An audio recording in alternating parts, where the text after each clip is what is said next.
திருப்பாடல்கள் அதிகாரம் 16 வசனம் 1 முதல் 11 முடிய.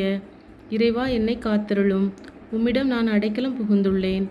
நான் ஆண்டவரிடம், நீரே என் தலைவர், உம்மையன்றி வேறு செல்வம் எனக்கு இல்லை என்று சொன்னேன். பூவுலகில் உள்ள தூயோர் எவ்வளவோ உயர்ந்தோர், அவர்களோடு இருப்பதே எனக்கு பேரின்பம். வேற்று தெய்வங்களை பின்பற்றுவோர் தங்கள் துன்பங்களை பெருக்கிக் கொள்வர்.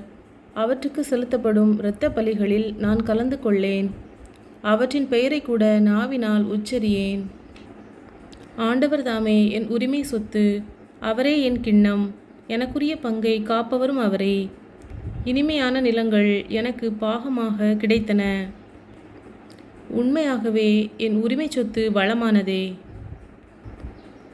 எனக்கு அறிவுரை வழங்கும் ஆண்டவரை போற்றுகின்றேன். இரவில் கூட என் மனசான்று என்னை எச்சரிக்கின்றது. ஆண்டவரை எப்போதும் என் கண்முன் வைத்துள்ளேன். அவர் என் வலப்பக்கம் உள்ளார், எனவே நான் அசைவுறேன். என் இதயம் அக்களிக்கின்றது, என் உள்ளம் மகிழ்ந்து துள்ளுகின்றது.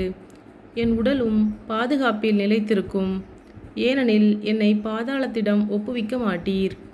உம் அன்பனை படுகுழியில் காணவிட மாட்டீர். வாழ்வின் வழியை நான் அறிய செய்வீர். உமது முன்னிலையில் எனக்கு நிறைவான மகிழ்ச்சி உண்டு.